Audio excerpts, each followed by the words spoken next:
Hi friends, എല്ലാവർക്കും one clip P S C YouTube ചാനലിലേക്ക് സ്വാഗതം. PYQ ഡിസ്കഷൻ്റെ 8ാമത്തെ ക്ലാസ് ആണ് നമ്മുടെ ഇന്നത്തെ. ഇതുവരെയും നിങ്ങൾ തന്ന സ്നേഹത്തിനും സപ്പോർട്ടിനും ഒരുപാട് നന്ദി. ഇന്ന് നമ്മൾ ഡിസ്കസ് ചെയ്യാനായിട്ട് പോകുന്നത് common preliminary exam degree level stage 1ൻ്റെ ക്വസ്റ്റ്യൻ പേപ്പർ കോഡ് 038/2024 എക്സാമിന് ഇനി നമുക്ക് ഏകദേശം 60ഓളം ദിവസങ്ങൾ മാത്രമാണ് അവശേഷിക്കുന്നുള്ളൂ. ഇനി ഏറ്റവും പെട്ടെന്ന് മാർക്ക് സ്കോർ ചെയ്യാനായിട്ടുള്ള ഏറ്റവും എളുപ്പമുള്ള വഴി എന്ന് പറയുന്നത് ക്വസ്റ്റ്യൻ പേപ്പർ ഡിസ്കഷൻ തന്നെയാണ്. അതുകൊണ്ടാണ് നമ്മൾ ഇങ്ങനെ ഒരു സീരീസ് പുതിയതായിട്ട് സ്റ്റാർട്ട് ചെയ്തേക്കുന്നത്.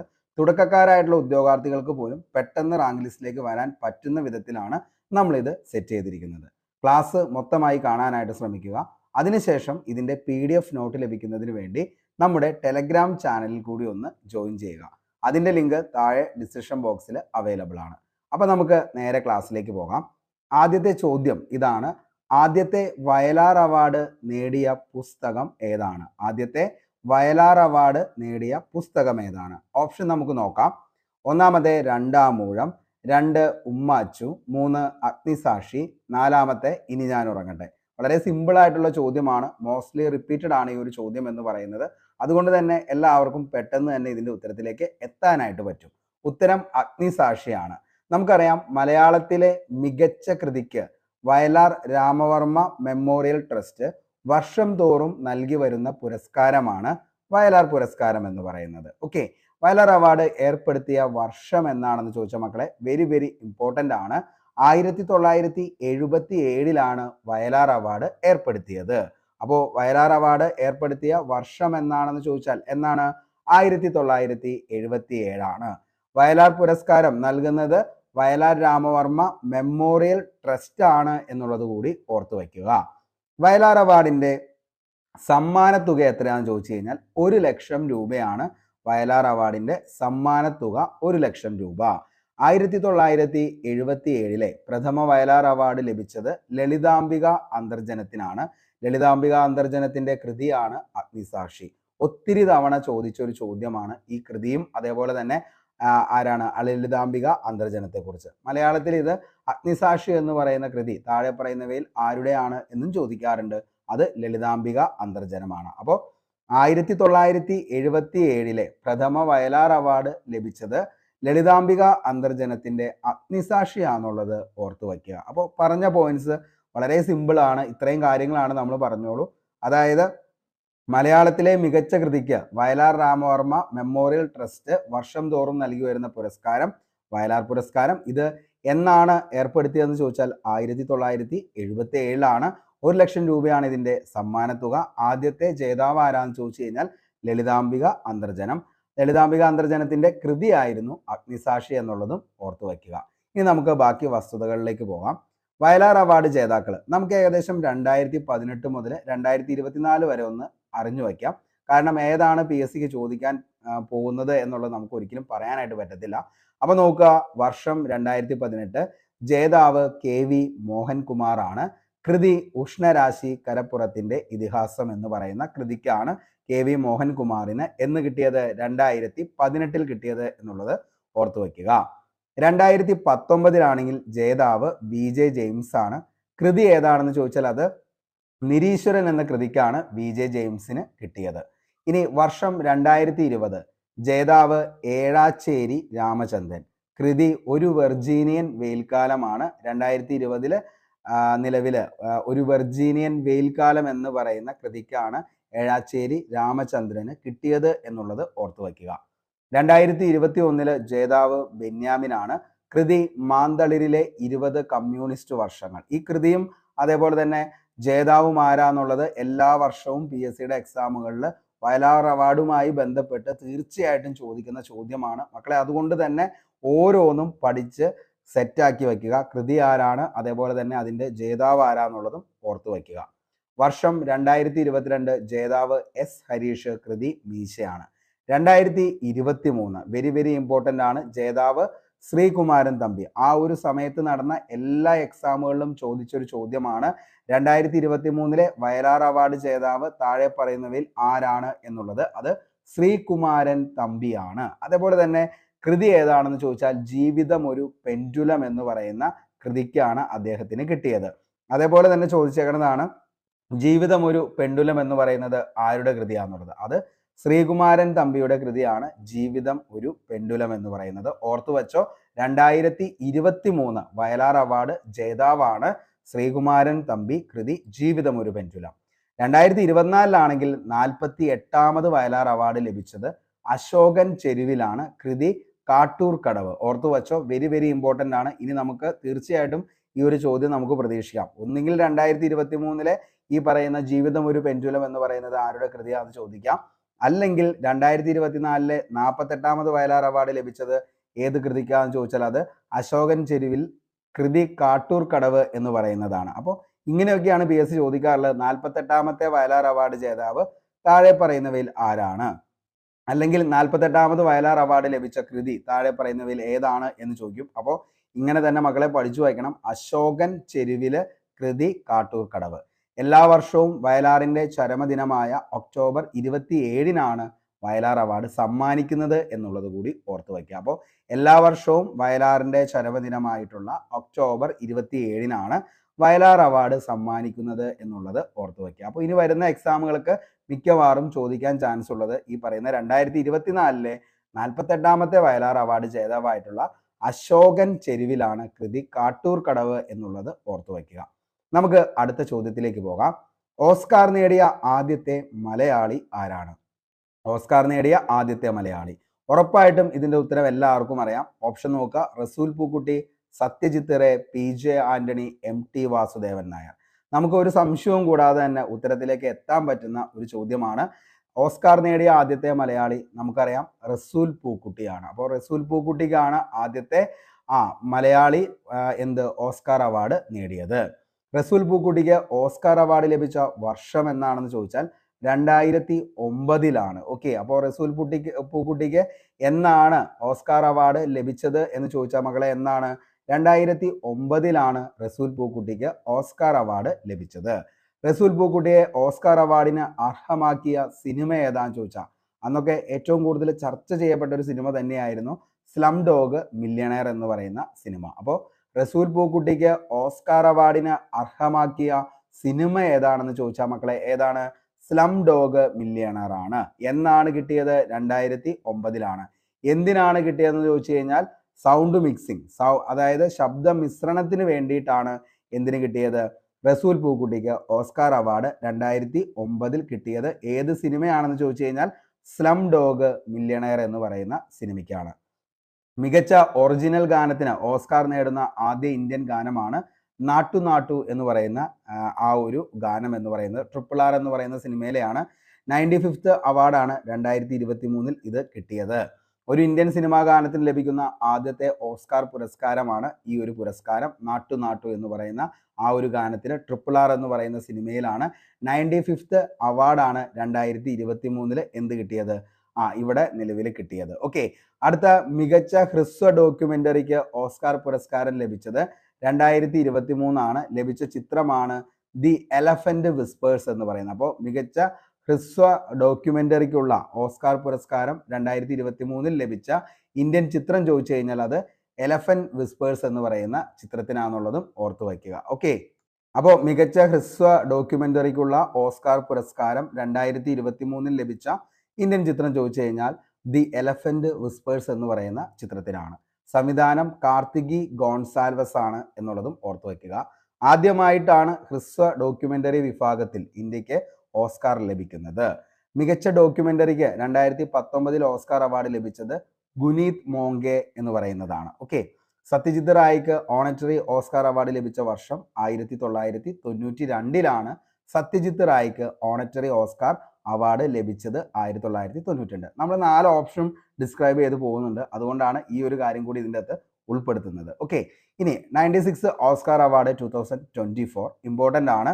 മികച്ച നടനാണ് കിലിയൻ മർഫി. ഓർത്തു വച്ചോ, വെരി വെരി ഇമ്പോർട്ടൻ്റ് ആണ്. അന്ന് നടന്ന എല്ലാ എക്സാമുകളിലും ചോദിച്ച ഒരു ചോദ്യമായിരുന്നു. 96 ഓസ്കാർ അവാർഡ് 2024 കിലിയൻ മർഫിയാണ് മികച്ച നടൻ എന്ന് പറയുന്നത്. ചിത്രം ഓപ്പൺഹൈമർ എന്ന് പറയുന്നതാണ്. അത്രയധികം ചർച്ച ചെയ്യപ്പെട്ട ഒരു ചിത്രമാണ് ഓപ്പൺഹൈമർ. കാരണം എന്താണെന്ന് ചോദിച്ചു കഴിഞ്ഞാൽ 96 ഓസ്കാർ അവാർഡ് 2024 ഏറ്റവും കൂടുതൽ അവാർഡുകൾ വാരിക്കൂട്ടിയ ചിത്രമാണ് ഏതെന്ന് പറയുന്നത് ഈ പറയുന്ന ഓപ്പൺഹൈമർ എന്ന് പറയുന്ന ചിത്രം. അപ്പോൾ അതിൻ്റെ അകത്തെ ആരായിരുന്നു നടൻ എന്ന് ചോദിച്ചു കഴിഞ്ഞാൽ കിലിയൻ മർഫിയാണ്. മികച്ച നടിയാണ് എമ്മ സ്റ്റോൺ. ചിത്രം പുവർ തിങ്സ് ആണ്. മികച്ച സംവിധായകനാണ് ക്രിസ്റ്റഫർ നോളൻ. ചിത്രം ഓപ്പൺഹൈമർ ആണ്. അപ്പോൾ ക്രിസ്റ്റഫർ നോളൻ, അതേപോലെ തന്നെ ഓപ്പൺഹൈമർ, അതേപോലെ തന്നെ നമ്മുടെ കിലിയൻ മർഫി, ഇത്രയും കാര്യങ്ങൾ ഒന്ന് ഓർത്ത് വെച്ചോ. വളരെ എന്താണ് നിലവിൽ ചോദിച്ചേക്കുന്ന ചോദ്യങ്ങളാണ് ഈ 3 പേരെ കുറിച്ചും. ഓക്കെ, മികച്ച ചിത്രമാണ് ഓപ്പൺഹൈമർ എന്ന് പറയുന്നത്. മികച്ച നടി ഡാവിയൻ ജോയ് റാൻഡോൾഫ് ആണ്. ചിത്രം ദ ഹോൾഡ് ഓവർ ആണ്. മികച്ച സഹനടനാണ് റോബർട്ട് ഡൗണി ജൂനിയർ. ചിത്രം ഓപ്പൺഹൈമർ. മികച്ച ഫിലിം എഡിറ്റിംഗ് ആണ് ജെന്നിഫർ ലേം. ചിത്രം ഓപ്പൺഹൈമർ. മികച്ച വസ്ത്ര അലങ്കാരമാണ് ഹോളി വാഡിങ്ടൺ. ചിത്രം പുവർ തിങ്സ് ആണ്. മികച്ച പ്രൊഡക്ഷൻ ഡിസൈൻ ആണ് ജെയിംസ് പ്രൈസ് ആൻഡ് ഷോണ ഹേത്ത് എന്ന് പറയുന്നത്. അതേപോലെ തന്നെ സൈറ്റ് ഡെക്കറേഷൻ സുസൂസ മിഹാലേക്കാണ്. ചിത്രം പുവർ തിങ്സ് ആണ്. മികച്ച സംഗീതം ഒറിജിനൽ സ്കോർ ആണ് ലോഡിംഗ് ഗോർണോസൺ എന്ന് പറയുന്ന ആള്. ചിത്രം ഓപ്പൺഹൈമർ ആണ്. മികച്ച സംഗീതമാണ് original song what was I made for ആണ്. ചിത്രം ബാർബി ആണ്. ഓക്കെ, സംഗീതവും ഗാനരചനയും അത് ബിലി എലിഷ് ആൻഡ് ഫൈനർ ഓണൽ കോണൽ എന്ന് പറയുന്ന വ്യക്തിയാണ്. മികച്ച അനിമേറ്റഡ് ഫീച്ചർ ഫിലിം എന്ന് പറയുന്നത് ദ ബോയ് ആൻഡ് ദ ഹീറോൺ. ഇനി മികച്ച അനിമേറ്റഡ് ഷോർട്ട് ഫിലിമാണ് വാർ ഈസ് ഓവർ എന്ന് പറയുന്നത്. മികച്ച documentary short film the last repair shop. മികച്ച ഡോക്യുമെന്ററി ഫീച്ചർ ഫിലിമാണ് 20 ഡേയ്സ് ഇൻ മാരിപോൾ. ഇനി മികച്ച ലൈവ് ആക്ഷൻ ഷോർട്ട് ഫിലിമാണ് the wonderful story of Henry Sugar. മികച്ച ശബ്ദമാണ് ഡസ് സോൺ ഓഫ് ഇൻട്രസ്റ്റ്. മികച്ച തിരക്കഥ അതായത് അനാറ്റമി ഓഫ് എ ഫാൾ ആണ്. മികച്ച തിരക്കഥ നിലവിൽ അഡാപ്റ്റഡ് സ്ക്രീൻ പ്ലേയിൽ വരുമ്പോൾ അമേരിക്കൻ ഫിക്ഷൻ ആണ്. മികച്ച വിഷ്വൽ ഇഫക്റ്റ് ഗോഡ്സില മിനു 1 ആണ്. ഇനി മികച്ച അന്താരാഷ്ട്ര ഫീച്ചർ ഫിലിമാണ് ദ സോൺ ഓഫ് ഇൻട്രസ്റ്റ്. 96ാമത് ഓസ്കാർ അവാർഡിൽ ഏറ്റവും അധികം പുരസ്കാരങ്ങൾ ലഭിച്ച ചിത്രം ചോദിച്ചു കഴിഞ്ഞാൽ മക്കളെ അത് ഓപ്പൺഹൈമർ ആണെന്നുള്ളത് ഓർത്ത് വയ്ക്കുക. വളരെ എന്താ പറയുക, ഈ പറയുന്ന പേരുകളൊക്കെ ഭയങ്കര ടഫായിട്ടുള്ള പേരുകളാണ്. അപ്പോൾ അതുകൊണ്ട് തന്നെ ഓർത്തിരിക്കാൻ ഭയങ്കര പാടാണ്. നിലവിൽ നമുക്ക് ഇത്രയെങ്കിലും നിങ്ങൾ ഓർത്ത് വയ്ക്കാനായിട്ട് ശ്രമിക്കുക. അതായത് 96ാമത്തെ ഓസ്കാർ അവാർഡ് 2024 മികച്ച നടൻ, അതാണ് PSC ഏറ്റവും കൂടുതൽ ചോദിക്കാറുള്ള കിലിയൻ മർഫിയാണ്. മികച്ച നടൻ കിലിയൻ മർഫിയാണ്. 2024 96ാമത്തെ ഓസ്കാർ അവാർഡ്. മികച്ച നടിയാണ് എമ്മ സ്റ്റോൺ. മികച്ച സംവിധായകനാണ് ക്രിസ്റ്റഫർ നോളൻ. മികച്ച ചിത്രമാണ് ഓപ്പൺഹൈമർ. ഇത്രയെങ്കിലും എന്ത് ചെയ്യുക, ഒന്ന് ഓർത്ത് വയ്ക്കുക. അപ്പോൾ മികച്ച നടൻ എന്ന് പറയുന്നത് കിലിയൻ മർഫിയാണ്. മികച്ച നടി എന്ന് പറയുന്നത് എമ്മ സ്റ്റോൺ ആണ്. മികച്ച സംവിധായകൻ എന്ന് പറയുന്നത് ക്രിസ്റ്റഫർ നോളൻ ആണ്. ചിത്രം എന്ന് പറയുന്നത് ഓപ്പൺഹൈമർ. 96ാമത്തെ ഓസ്കാർ അവാർഡിൽ ഏറ്റവും കൂടുതൽ പുരസ്കാരങ്ങൾ വാരിക്കൂട്ടിയ സിനിമ ഏതാന്ന് ചോദിച്ചാൽ അതും ഏത് തന്നെയാണ്, ഓപ്പൺഹൈമർ ആണെന്നുള്ളതും ഓർത്ത് വയ്ക്കുക. അത്രയും മതി. അത്രയെങ്കിലും നിങ്ങൾ പഠിച്ചു കഴിഞ്ഞാൽ അതിൻ്റെ അതിനുള്ള നിങ്ങൾക്ക് ചോദ്യങ്ങൾ കിട്ടുന്നതായിരിക്കും. ഓക്കെ, ഇനി നമുക്ക് അടുത്ത കുറച്ച് കാര്യങ്ങൾ കൂടി നോക്കാം. ഓസ്കാർ അവാർഡ് ലഭിച്ച ആദ്യ ഇന്ത്യക്കാരിയാണ് ഭാനു അത്തയ്യ. ഭാനു അത്തയ്യക്ക് എന്നാണ് ഓസ്കാർ അവാർഡ് ലഭിച്ചത് എന്ന് ചോദിച്ചു കഴിഞ്ഞാൽ 1983 ഓസ്കാർ അവാർഡ് ആർക്ക് ലഭിച്ചത്? ഭാനു അത്തയ്യക്ക് ലഭിച്ചത്. അപ്പോൾ ഭാനു അത്തയ്യക്ക് എന്നാണ് ഓസ്കാർ അവാർഡ് ലഭിച്ചത് എന്ന് ചോദിച്ചാൽ എന്നാ? 1983. 1983 ഗാന്ധി എന്ന ചിത്രത്തിലെ മികച്ച വസ്ത്ര അലങ്കാരത്തിനാണ് അവാർഡ് ലഭിച്ചത്. അപ്പോൾ 1983 ഓസ്കാർ അവാർഡ് ലഭിച്ച ആദ്യത്തെ ഇന്ത്യക്കാരിയാണ് ഭാനു അത്തയ്യ. ഭാനു അത്തയ്യക്ക് ഏത് സിനിമയിലാണെന്ന് ചോദിച്ചു കഴിഞ്ഞാൽ ഗാന്ധി സിനിമയാണ്. 1983 മികച്ച ഒറിജിനൽ സോങ്ങിന് ഓസ്കാർ അവാർഡ് ലഭിച്ച ആദ്യ ഇന്ത്യക്കാരൻ AR റഹ്മാൻ ആൻഡ് ഗുൽസാലാണ്. മികച്ച നടനുള്ള ദേശീയ അവാർഡ് ലഭിച്ച ആദ്യത്തെ മലയാളിയാണ് PJ ആന്റണി.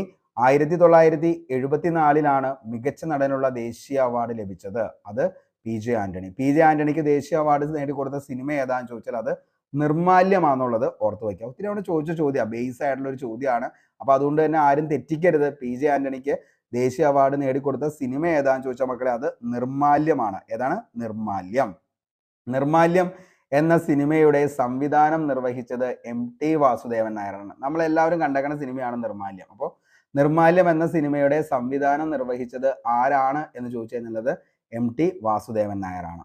ഇത് 2025 ഓസ്കാർ ആണ്. അതായത് 2025 ഓസ്കാറിലെ മികച്ച നടൻ, മികച്ച നടി, അതേപോലെ തന്നെ മികച്ച ചിത്രം, ഇതൊക്കെ നമുക്ക് ജസ്റ്റ് ഒന്ന് പഠിക്കാം, അത്രയെങ്കിലും ഒന്ന് പഠിക്കാം. കാരണം എന്താണെന്ന് ചോദിച്ചു കഴിഞ്ഞാൽ നിലവിൽ ഇതിൻ്റെ അകത്ത് മികച്ച ചിത്രം എന്ന് പറയുന്നത് അനോറയാണ്. അപ്പോൾ 2025 ഓസ്കാറിലെ മികച്ച ചിത്രം ഏതാണെന്ന് ചോദിച്ചാൽ മക്കളെ ഏതാണ്? അനോറയാണ് മികച്ച ചിത്രം. 2025 മികച്ച നടി ആരാന്ന് ചോദിച്ചാൽ മൈക്കി മാഡിസൺ ആണ്. ചിത്രം അനോറയാണ്. ഓക്കെ, അപ്പോൾ മികച്ച നടിയാണ് മൈക്കി മാഡിസൺ, ചിത്രം അനോറ എന്ന് പറയുന്നത്. അപ്പോൾ മികച്ച നടിയാണ് മൈക്കി മാഡിസൺ. അടുത്തതാണ് നമ്മുടെ മികച്ച സഹനടി എന്ന് പറയുന്നത് സോയി സൽദാനയാണ്, ചിത്രം എമിലിയ പെരേസ ആണ്. അപ്പോൾ മികച്ച സഹനടി ആരാന്ന് ചോദിച്ചു കഴിഞ്ഞാൽ സോയി സൽദാന, ചിത്രം എമിലിയ പെരേസ്. ആക്ച്വലി നമ്മൾ ഈ പറയുന്ന ഓസ്കാർ അവാർഡ് മാർച്ച് 3 ആ ഒരു സമയത്താണ് കൊടുത്തത്. അപ്പോൾ ആ സമയത്ത് നമ്മൾ ഇതെല്ലാം എന്ത് ചെയ്യുന്നുണ്ട്, നമ്മൾ ഗ്രൂപ്പിലേക്ക് ഇട്ടേണ്ട, നമ്മൾ ഡിസ്കസ് ചെയ്ത് പോയതുമാണ്. ഓക്കെ, അതേപോലെ തന്നെ അന്നത്തെ ദിവസം നമ്മൾ നിലവിൽ ഈ പറയുന്ന പോലെ തന്നെ ഓസ്കാറിൻ്റെയുമായി ബന്ധപ്പെട്ട് കുറേ ചോദ്യങ്ങൾ ക്വസ്റ്റ്യൻ ബോർഡും ചെയ്തതാണ്. ഓക്കെ, അപ്പോൾ നമ്മൾ എല്ലാ ദിവസവും ഓടുന്ന കറണ്ട് അഫയേഴ്സ് നിങ്ങൾ ജസ്റ്റ് ഒന്ന് വായിച്ചെങ്കിലും പോകാനായിട്ട് ശ്രമിക്കുക. കാരണം ഈ പേരുകളൊക്കെ നമ്മൾ 1, 2, 3 തവണയൊക്കെ കേട്ടും അതേപോലെ തന്നെ പഠിച്ചും പോയെങ്കിൽ മാത്രമാണ് എക്സാമിൽ നമുക്കത് ഓർത്തിരിക്കാനായിട്ട് പറ്റത്തുള്ളൂ. മികച്ച നടി സോയി സൽദാന, ചിത്രം എമിലിയ പെരേസ്. മികച്ച സഹനടനാണ് കീറൻ കൾക്കിൻ, എ റിയൽ പെയിന്റർ എന്ന് പറയുന്ന ചിത്രമാണ്. മികച്ച ഛായാഗ്രഹണം ലോൽ ക്രോവ്ലി ആണ്, ചിത്രം ദ ബ്രൂട്ടലിസ്റ്റ് ആണ്. ഓക്കെ, അതേപോലെ തന്നെ മികച്ച എഡിറ്റിംഗ് ആണ് ഷോൺ ബേക്കർ, ചിത്രം അനോറ. മികച്ച വസ്ത്രാലങ്കാരമാണ് പോൾ ടേസ്വെൽ ആണ്, ചിത്രം ഡീക്കേഡ് എന്ന് പറയുന്നത്. മികച്ച അനിമേറ്റഡ് ചിത്രം ഏതാന്ന് ചോദിച്ചാൽ അത് ഫ്ലോ ആണെന്നുള്ളതും ഓർത്തു വയ്ക്കുക. അപ്പോൾ മികച്ച അനിമേറ്റഡ് ചിത്രം ഏതാന്ന് ചോദിച്ചു കഴിഞ്ഞാൽ അത് ഏതാണ്? ഫ്ലോ ആണെന്നുള്ളതും ഓർത്തു വയ്ക്കുക. അപ്പോൾ നമ്മൾ പറഞ്ഞു ഏതൊക്കെയാണ്? മികച്ച ചിത്രം എന്ന് പറയുന്നത് അനോറയാണ്. മികച്ച നടി എന്ന് പറയുന്നത് മൈക്കി മാഡിസൺ ആണ്. ആരാണ്? മൈക്കി മാഡിസൺ. മികച്ച നടി മൈക്കി മാഡിസണും അതേപോലെ തന്നെ മികച്ച സഹനടി സോയി സൽദാനയാണ്. മികച്ച സഹനടൻ കീറൻ കൾക്കിനാണ്. മികച്ച ഛായാഗ്രഹണം ലോൽ ക്രോവ്ലി ആണ്. അതേപോലെ തന്നെ മികച്ച എഡിറ്റിംഗ് ഷോൺ ബേക്കർ ആണ്. മികച്ച വസ്ത്രാലങ്കാരം പോൾ ടേസ്വെൽ ആണ്. അതേപോലെ മികച്ച അനിമേറ്റഡ് ചിത്രം ഫ്ലോ. ഇത്രയെങ്കിലും എന്ത് ചെയ്യുക, ഒന്ന് ഓർത്ത് വയ്ക്കാനായിട്ട് ശ്രമിക്കുക. നമുക്ക് അടുത്ത ചോദ്യത്തിലേക്ക് പോകാം. ഏകദിന അന്താരാഷ്ട്ര ക്രിക്കറ്റിൽ സച്ചിൻ ടെണ്ടുൽക്കർ എത്ര റൺസാണ് നേടിയത്? ഏകദിന അന്താരാഷ്ട്ര ക്രിക്കറ്റിൽ സച്ചിൻ ടെണ്ടുൽക്കർ എത്ര റൺസാണ് നേടിയത്? ഓപ്ഷൻ നോക്കിയേ. അതായത് 19,463, 15,921, 14,368, 18,426. ഉത്തരം 18,426. 18,426 റൺസാണ് ഏകദിന അന്താരാഷ്ട്ര ക്രിക്കറ്റിൽ സച്ചിൻ ടെണ്ടുൽക്കർ നേടിയ സ്കോർ എന്ന് പറയുന്നത്. ഇതൊക്കെ കുറച്ച് ടഫായിട്ട് സ്പോർട്സിലേക്ക് ഇറങ്ങിച്ചെന്നുള്ള ചോദ്യങ്ങളാണ്. മിക്കവാറും ഉദ്യോഗാർത്ഥികളൊക്കെ ഇത് സ്കിപ്പ് ചെയ്യാനാണ് ചാൻസ് ഉള്ളൂ. ഓക്കെ, ടെസ്റ്റ് ക്രിക്കറ്റ് കളിക്കുന്ന ഇന്ത്യയുടെ ഏറ്റവും പ്രായം കുറഞ്ഞ താരമാണ് സച്ചിൻ ടെണ്ടുൽക്കർ. ഏകദിനത്തിൽ ഡബിൾ സെഞ്ചുറി നേടിയ ആദ്യ താരം ആരാന്ന് ചോദിച്ചാൽ അതിൻ്റെ ഉത്തരവും സച്ചിൻ ടെണ്ടുൽക്കർ ആണ്. അപ്പോൾ ടെസ്റ്റ് ക്രിക്കറ്റ് കളിക്കുന്ന ഇന്ത്യയുടെ ഏറ്റവും പ്രായം കുറഞ്ഞ താരമാണ് സച്ചിൻ ടെണ്ടുൽക്കർ. ഏകദിനത്തിൽ ഡബിൾ സെഞ്ചുറി നേടിയ ആദ്യത്തെ താരവും സച്ചിൻ ടെണ്ടുൽക്കർ ആണ്. സച്ചിൻ ടെണ്ടുൽക്കർ രാജ്യസഭാ അംഗമായി നാമനിർദ്ദേശം ചെയ്യപ്പെട്ട വർഷം? നല്ലൊരു ചോദ്യമാണ്, ഇനിയും നമുക്ക് പ്രതീക്ഷിക്കാം. സച്ചിൻ ടെണ്ടുൽക്കർ രാജ്യസഭാ അംഗമായിട്ട് നാമനിർദ്ദേശം ചെയ്യപ്പെട്ട വർഷം എന്നാണെന്ന് ചോദിച്ചാൽ 2012 ആണ്. സച്ചിൻ ടെണ്ടുൽക്കറുടെ ആത്മകഥ മോസ്റ്റ്ലി റിപ്പീറ്റഡ് ആണ്. എത്ര തവണ PSC ഇത് ചോദിച്ചു എന്നുള്ളത് അറിയത്തില്ല, അത്ര തവണ ചോദിച്ചൊരു ചോദ്യമാണ്. സച്ചിൻ ടെണ്ടുൽക്കറുടെ ആത്മകഥ ഏതാന്ന് ചോദിച്ചാൽ പ്ലേയിങ് ഇറ്റ് മൈ വേ ആണ്. റൺ മെഷീൻ എന്നറിയപ്പെടുന്ന ക്രിക്കറ്റ് താരമാണ് വിരാട് കോഹ്ലി. അപ്പോൾ റൺ മെഷീൻ എന്നറിയപ്പെടുന്ന ക്രിക്കറ്റ് താരം ആരാന്ന് ചോദിച്ചാൽ ആരാ? വിരാട് കോഹ്ലിയാണ്. മാസ്റ്റർ ബ്ലാസ്റ്റർ എന്നറിയപ്പെടുന്ന കായിക താരവും സച്ചിൻ ടെണ്ടുൽക്കർ ആണ്. അപ്പോൾ മാസ്റ്റർ ബ്ലാസ്റ്റർ എന്നറിയപ്പെടുന്ന കായിക താരം ആരാണ്? സച്ചിൻ ടെണ്ടുൽക്കർ.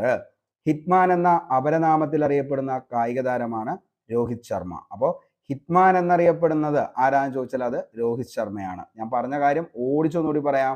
ഏകദിനത്തിൽ ഡബിൾ സെഞ്ചുറി നേടിയ ആദ്യ താരം സച്ചിൻ ടെണ്ടുൽക്കർ. സച്ചിൻ ടെണ്ടുൽക്കർ രാജ്യസഭ അംഗമായത് 2012. സച്ചിൻ ടെണ്ടുൽക്കറുടെ ആത്മകഥ playing it my way. Run machine എന്നറിയപ്പെടുന്നത് Virat Kohli. Master blaster Sachin Tendulkar. Hitman എന്നറിയപ്പെടുന്നത് രോഹിത് ശർമ്മ. അന്താരാഷ്ട്ര ക്രിക്കറ്റിൽ അതിവേഗത്തിൽ 25,000 റൺസ് നേടിയ താരമാണ് വിരാട് കോഹ്ലി. സച്ചിന്റെ റെക്കോർഡാണ് വിരാട് കോഹ്ലി മറികടന്നത്. ഏകദിന ക്രിക്കറ്റിൽ ഏറ്റവും കൂടുതൽ റൺസ് നേടിയ രണ്ടാമത്തെ താരമാണ് കുമാർ സംഗക്കാര, ശ്രീലങ്കയാണ്. ഇനി മഹാരാഷ്ട്രയുടെ സ്മൈൽ അംബാസിഡറായി നിയമിതനായത് സച്ചിൻ ടെണ്ടുൽക്കർ. നല്ലൊരു ചോദ്യമാണ്. മഹാരാഷ്ട്രയുടെ സ്മൈൽ അംബാസിഡറായി നിയമിതനായത് സച്ചിൻ ടെണ്ടുൽക്കർ ആണ്.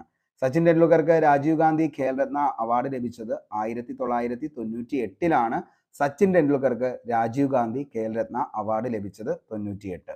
ഇന്ത്യയുടെ പരമോന്നത സിവിലിയൻ ബഹുമതിയായ ഭാരതരത്ന ലഭിക്കുന്ന ആദ്യത്തെ ക്രിക്കറ്റ് താരമാണ് സച്ചിൻ ടെണ്ടുൽക്കർ. അപ്പോൾ 2014 ഇന്ത്യയുടെ പരമോന്നത സിവിലിയൻ ബഹുമതിയായ ഭാരതരത്ന സച്ചിൻ ടെണ്ടുൽക്കർക്ക് ലഭിക്കുന്നത്. 2024 2020 ലോകകപ്പ് ക്രിക്കറ്റ് ടൂർണമെന്റിൽ 15-അംഗ ഇന്ത്യൻ ടീമിന്റെ ക്യാപ്റ്റനാണ് രോഹിത് ശർമ്മ എന്നുള്ളതും ഓർത്തു വയ്ക്കുക. അപ്പോൾ 2024 2020 ലോകകപ്പ് ക്രിക്കറ്റ് ടൂർണമെന്റിലെ 15-അംഗ ടീമിന്റെ ക്യാപ്റ്റൻ ആരായിരുന്നു എന്ന് ചോദിച്ചാൽ അത് രോഹിത് ശർമ്മയാണ്. ഓക്കെ, ലാസ്റ്റ് ചോദ്യത്തിലേക്ക് നമുക്ക് പോകാം. കാട്ടുകുതിര എന്ന സിനിമയുടെ തിരക്കഥാകൃത്ത് ആരാണ്? കാട്ടുകുതിര എന്ന സിനിമയുടെ തിരക്കഥാകൃത്ത്, അതായത് ആർട്സ് ആൻഡ് ലിറ്ററേച്ചറിലേക്ക് കുറച്ചുകൂടി ഇറങ്ങിച്ചെന്നുള്ള ഒരു ചോദ്യം എന്ന് വേണമെങ്കിൽ നമുക്കിതിനെ പറയാം. ആരാണ്? എസ്.എൽ. പുരം സദാനന്ദന്റെയാണ് കാട്ടുകുതിര എന്ന് പറയുന്ന സിനിമ. ആ സിനിമയുടെ തിരക്കഥാകൃത്ത് ആരാന്ന് ചോദിച്ചാൽ എസ്.എൽ. പുരം സദാനന്ദൻ. മലയാള സിനിമയ്ക്ക് തിരക്കഥയ്ക്കുള്ള ദേശീയ പുരസ്കാരം ആദ്യമായി ലഭിച്ചത് എസ്.എൽ. പുരം സദാനന്ദനാണ്. അപ്പോൾ മലയാള സിനിമയിൽ തിരക്കഥയ്ക്കുള്ള ദേശീയ പുരസ്കാരം ആദ്യമായി ലഭിച്ചത് എസ്.എൽ. പുരം സദാനന്ദൻ.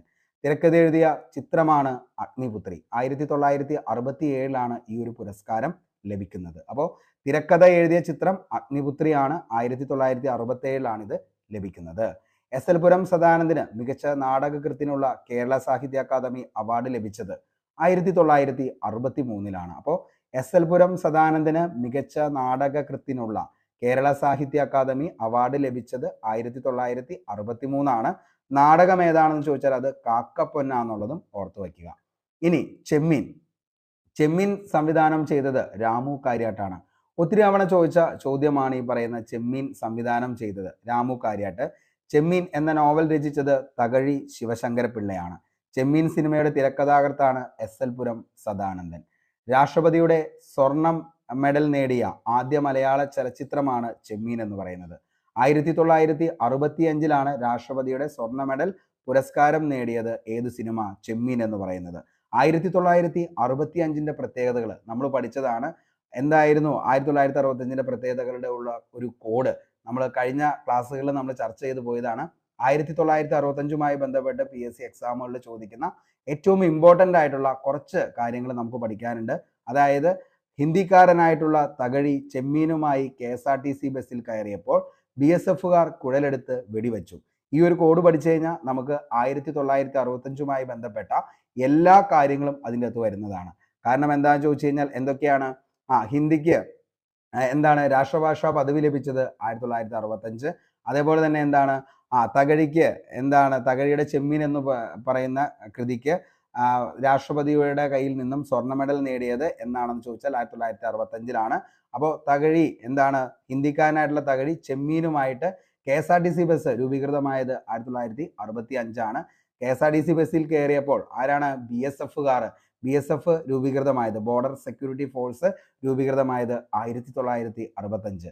അപ്പോൾ BSFകാർ കുഴലെടുത്ത്, അതായത് G ശങ്കരക്കുറുപ്പിന്റെ ഓടക്കുഴൽ എന്ന് പറയുന്ന കൃതിക്കാണ് ജ്ഞാനപീഠ പുരസ്കാരം ലഭിക്കുന്നതും 1965 ഓർത്തു വയ്ക്കുക. അപ്പോൾ 1965 മൊത്തം കാര്യങ്ങൾ നമ്മൾ എന്ത് ചെയ്തിട്ടുണ്ട്? സെറ്റ് ചെയ്തിട്ടുണ്ട്. അപ്പോൾ ഇനിയും ഇങ്ങനെയുള്ള കോഡുകളൊക്കെ വേണമെങ്കിൽ താഴെ ഒന്ന് കമന്റ് ചെയ്തോ. കിഡിലം കോഡുകളായിട്ട് തന്നെ നമുക്ക് എന്ത് ചെയ്യാം? റിവിഷന്റെ സമയത്ത് സെറ്റ് ആക്കാം. ഓക്കെ, സിനിമയും സംവിധായകന്മാരും. ചെമ്മീൻ രാമു കാര്യാട്ട്, സ്വയംവരം അടൂർ ഗോപാലകൃഷ്ണൻ, നിർമാല്യം MT വാസുദേവൻ നായർ, ചിദംബരം G അരവിന്ദൻ, പിറവി ഷാജി N കരുൺ, ശാന്തം ജയരാജ്, കഥാപുരുഷൻ അടൂർ ഗോപാലകൃഷ്ണൻ, വാനപ്രസ്ഥം ഷാജി N കരുൺ, പുലിജന്മം പ്രിയാനന്ദൻ, കുട്ടിസ്രാങ്ക് ഷാജി N കരുൺ, ആദാമിന്റെ മകൻ സലീം അഹമ്മദ്, മരക്കാർ അറബിക്കടലിന്റെ സിംഹം പ്രിയദർശൻ, മതിലുകൾ അടൂർ ഗോപാലകൃഷ്ണൻ, കാഞ്ചനസീത G അരവിന്ദൻ, കളിയാട്ടം ജയരാജ്. ഞാൻ ഏറ്റവും ഇമ്പോർട്ടൻ്റ് ആയിട്ട് PSC എക്സാമുകളിൽ സിനിമയുമായി ബന്ധപ്പെട്ട് ചോദിച്ചേക്കണ ഏറ്റവും ഇമ്പോർട്ടൻ്റ് ആയിട്ടുള്ള സിനിമയും അതിൻ്റെ സംവിധായകരുമാണ് പറഞ്ഞത്.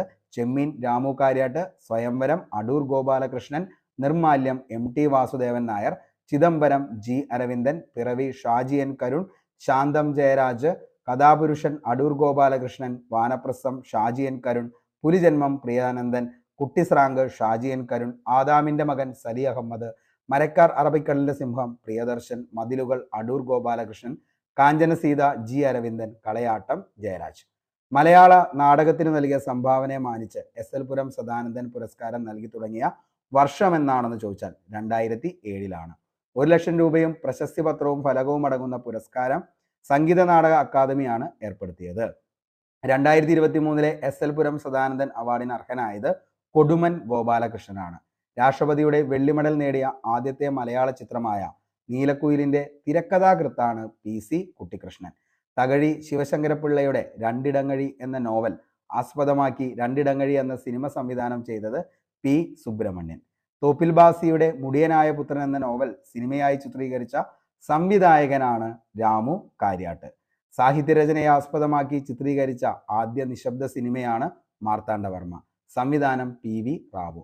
മാർത്താണ്ഡവർമ്മ എന്ന നോവൽ രചിച്ചത് CV രാമൻപിള്ള 1891. ഷേക്സ്പിയറിന്റെ ഒഥല്ലോയിൽ നിന്നും പ്രചോദനം ഉൾക്കൊണ്ട് നിർമ്മിച്ച സിനിമയാണ് കളിയാട്ടം. സംവിധാനം ജയരാജ്. 54ാമത് സംസ്ഥാന ചലച്ചിത്ര പുരസ്കാരം 2023-24. മികച്ച ചിത്രം കാതൽ ദി കോർ. സംവിധാനം ജിയോ ബേബിയാണ്. മികച്ച രണ്ടാമത്തെ ചിത്രം ഇരട്ടയാണ്. സംവിധാനം രോഹിത് MG കൃഷ്ണൻ. മികച്ച ജനപ്രിയ ചിത്രം ആടുജീവിതമാണ്. സംവിധാനം ബ്ലസ്സി. മികച്ച നടൻ പൃഥ്വിരാജ്. ചിത്രം ആടുജീവിതം. മികച്ച നടിയാണ് ഉർവശി. ചിത്രം ഉള്ളൊഴുക്ക്. ബീന R ചന്ദ്രൻ. ചിത്രം തടവ്. മികച്ച സംവിധായകൻ ബ്ലസ്സിയാണ്. മികച്ച നവാഗത സംവിധായകൻ ഫാസിൽ റസാഖാണ്. അപ്പോൾ മികച്ച സംവിധായകൻ ബ്ലസ്സി, അദ്ദേഹത്തിന്റെ ചിത്രം നമുക്കറിയാം ആടുജീവിതം. മികച്ച ഗായകനാണ് PS വിദ്യാധരൻ മാസ്റ്റർ. മികച്ച ഗായിക ആൻ ആമിയാണ്. മികച്ച ഗാനരചയിതാവ് ഹരീഷ് മോഹൻ. മികച്ച സംഗീത സംവിധായകൻ ജസ്റ്റിൻ വർഗീസ് ആണ്. മികച്ച ആൺബാലതാരം ആവൃത് മേനോനാണ്. പാച്ചുവും അത്ഭുത വിളക്കും. മികച്ച പെൺ ബാലതാരം തെന്നൽ അഭിലാഷാണ്. ശേഷം മൈക്കിൾ ഫാത്തിമ. 2023 സംസ്ഥാന ചലച്ചിത്ര അവാർഡ് ജൂറി ചെയർമാൻ സുധീർ മിശ്രയാണ്. രചനാ വിഭാഗത്തിൽ മികച്ച ചലച്ചിത്ര ഗണിതത്തിനുള്ള പുരസ്കാരം ലഭിച്ചത് മഴവിൽ കണ്ണിലൂടെ മലയാള സിനിമ കിഷോർ കുമാർ. ഏറ്റവും കൂടുതൽ ചിത്രങ്ങൾ 160 മത്സരത്തിന് എത്തിയ വർഷമാണ് 2023. അപ്പോൾ ഏറ്റവും കൂടുതൽ ചിത്രങ്ങൾ വന്നത് 160ാമത്തെ ആ ഒരു സമയത്ത് 160 എണ്ണമാണ് മത്സരത്തിന് വന്നത് ഈ ഒരു അവാർഡിന്റെ സമയത്ത്. ഓക്കെ, അതായത് 54ാമത് സംസ്ഥാന ചലച്ചിത്ര പുരസ്കാരത്തിന് 130ഓളം ചിത്രങ്ങളാണ് 160ഓളം ചിത്രങ്ങളാണ് മത്സരത്തിന് എത്തിയത്. ഓക്കെ, അപ്പോൾ നമുക്ക് ലാസ്റ്റ് ക്വസ്റ്റ്യൻ ആണ്. 2023 വിംബിൾഡണിൽ വിജയം നേടിയത് ആരാണ്? 2023 കറണ്ട് അഫയേഴ്സ് ആണ്. ജസ്റ്റ് ഒന്ന് നമുക്ക് നോക്കി പോകാം. കാർലോസ് അൽകാരോസ് ആണ്. ഓക്കെ, അപ്പോൾ 2023 വിംബിൾഡണിൽ വിജയം നേടിയത് കാർലോസ് അൽകാരോസ്. കാർലോസിന്റെ ആദ്യ വിംബിൾഡൺ കിരീടമാണ് 2023. നൊവാക് ജോക്കോവിച്ചിനെ പരാജയപ്പെടുത്തിയാണ് ഈ നേട്ടം കരസ്ഥമാക്കിയത്. അപ്പോൾ കാർലോസ് അൽകാരോസിന്റെ ആദ്യത്തെ വിംബിൾഡൺ കിരീടമാണ് 2023. പരാജയപ്പെടുത്തിയത് നൊവാക് ജോക്കോവിച്ചിനെയാണ്. 2023 വിംബിൾഡൺ വനിതാ സിംഗിൾ കിരീടം നേടിയത് മാർക്കറ്റ മോൺട്രോസോവയാണ്. ചെക്ക് റിപ്പബ്ലിക് താരമാണ് 2023 വിംബിൾഡൺ വനിതാ സിംഗിൾ കിരീടം നേടിയത് മാർക്കറ്റ മോൺട്രോസോവയാണ്.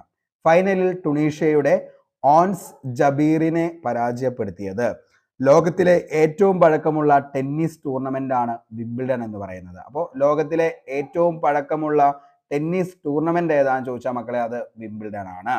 വിംബിൾഡൺ ഓപ്പൺ നടക്കുന്ന സ്ഥലമാണ് ഓൾ ഇംഗ്ലണ്ട് ലോൺ ടെക്സ് ക്ലബ്ബാണ് ലണ്ടൻ. അപ്പോൾ ഓൾ ഇംഗ്ലണ്ട് ലോൺ ടെക്സ് ക്ലബിലാണ് വിംബിൾഡൺ ഓപ്പൺ നടക്കുന്ന സ്ഥലം എന്ന് പറയുന്നത്. വിംബിൾഡൺ ഓപ്പൺ കളിക്കുന്ന കോർട്ടാണ് അറിയപ്പെടുന്നത് ഗ്രാസ് കോർട്ട് എന്ന പേരിലാണ്. അപ്പോൾ വിംബിൾഡൺസ് ഓപ്പൺ കളിക്കുന്ന കോർട്ട് അറിയപ്പെടുന്നത് ഗ്രാസ് കോർട്ട് എന്ന പേരിലാണ്. ഗ്രാസ് കോർട്ടിൽ കളിക്കുന്ന ഒരേ ഒരു പ്രധാന ടൂർണമെന്റ് ആണ് വിംബിൾഡൺ. അപ്പോൾ ഗ്രാസ് കോർട്ടിൽ കളിക്കുന്ന ഒരേ ഒരു പ്രധാന ടൂർണമെന്റ് ആണ് ഏതെന്ന് പറയുന്നത് വിംബിൾഡൺ എന്ന് പറയുന്നത്. ഏറ്റവും കൂടുതൽ തവണ വിംബിൾഡൺ കിരീടം നേടിയത് റോജർ ഫെഡറർ ആണ്. അപ്പോൾ ഏറ്റവും കൂടുതൽ തവണ വിംബിൾഡൺ കിരീടം നേടിയത് ആരാണ്? റോജർ ഫെഡറർ ആണ്. 8 തവണയാണ് റോജർ ഫെഡറർ ഏറ്റവും കൂടുതൽ തവണ വിംബിൾഡൺ നേടിയത്. ഏറ്റവും കൂടുതൽ തവണ വിംബിൾഡൺ കിരീടം നേടിയ വനിത ആരാന്ന് ചോദിച്ചാൽ അത് മാർട്ടിൻ നവരത്ലോവയാണ്. 9 തവണയാണ്. അപ്പോൾ നിലവിൽ ഈ പറയുന്ന റോജർ ഫെഡററിനേക്കാൾ കൂടുതൽ വിംബിൾഡൺ കിരീടം നേടിയത് വനിതയാണ്. വനിതയുടെ പേരാണ് മാർട്ടിൻ നവരത്ലോവ, 9 തവണ. ടൂർണമെന്റ് ഓസ്ട്രേലിയൻ ഓപ്പൺ പുരുഷ വിജയി ജാനിക് സിന്നർ ആണ്. വനിതാ വിജയി Aryna Sabalenka. Tournament French Open ആണെങ്കിൽ പുരുഷ വിജയി കാർലോസ് അൽകാരോസ് ആണ്. 2023 വനിതാ വിജയ് ഇഗ സ്വീടെക് ആണ്. ഇനി ടൂർണമെന്റ് വിംബിൾഡൺ പുരുഷ വിജയ് കാർലോസ് അൽക്കാരോസ്, വനിതാ വിജയ് ബാർബോറ ക്രെജിക്കോവയാണ്. ടൂർണമെന്റ് US ഓപ്പൺ ആണെങ്കിൽ പുരുഷ വിജയ് ജാനിക് സിന്നറും വനിതാ വിജയ് അരീന സെബലങ്കയാണ്. ഓക്കെ, അപ്പോൾ ഇത്രയാണ് നമുക്ക് നിലവിൽ ഇന്നത്തെ ക്ലാസ്സിൽ പഠിക്കാനായിട്ടുള്ളത്. കുറച്ചൊക്കെ എന്താണ് നമുക്ക് അറിയാവുന്ന കുറേ പേരുകളുണ്ട്, അതേപോലെ തന്നെ എന്താണ് ബാക്കി കുറേ പേരുകളൊക്കെ നമ്മൾ ആദ്യമായിട്ട് കേൾക്കുന്ന പേരുകളുണ്ട്. അപ്പോൾ മക്കളെ, ഇത് നിലവിൽ എന്താണ് കുറച്ച് കറണ്ട് അഫയേഴ്സും ഇതിൻ്റെ അകത്ത് ഉൾപ്പെട്ടിട്ടുണ്ട്. കറണ്ട് അഫയേഴ്സിന് നമുക്ക് സെപ്പറേറ്റ് ആയിട്ട് ഓരോ ജില്ലാ അടിസ്ഥാനത്തിലും അതേപോലെ തന്നെ ഓരോ സംസ്ഥാന തലത്തിലും നമുക്ക് ചെയ്ത് പഠിച്ചു പോകാം. അതേപോലെ തന്നെ ഇമ്പോർട്ടൻ്റ് ആയിട്ട് വരുന്ന PSC ബുള്ളറ്റിൻ്റെ കറണ്ട് അഫയേഴ്സ് അതും നമ്മൾ എന്ത് ചെയ്യുന്നതായിരിക്കും, ഓരോ മാസവും അവസാനം കംപ്ലീറ്റ് ചെയ്യുന്നതാണ്. അപ്പോൾ ഇതൊക്കെ നമുക്ക് കിട്ടുന്നതിന് വേണ്ടിയിട്ട് നമ്മുടെ ടെലഗ്രാം ചാനലിൽ കൂടി നിങ്ങളൊന്ന് ജോയിൻ ചെയ്യുക. അതേപോലെ തന്നെ ഇത് നിങ്ങൾക്ക് നിലവിൽ 10 പൈസ മുടക്കില്ലാതെയാണ് പഠിക്കാൻ പറ്റുന്നത്. നമ്മുടെ ചാനൽ സബ്സ്ക്രൈബ് ചെയ്ത് കഴിഞ്ഞാൽ ഇതൊക്കെ നിങ്ങൾക്ക് ലഭിക്കുന്നതായിരിക്കും. അപ്പോൾ ഇത്രയും കാര്യങ്ങളൊക്കെയാണ് പറയാനുള്ളൂ.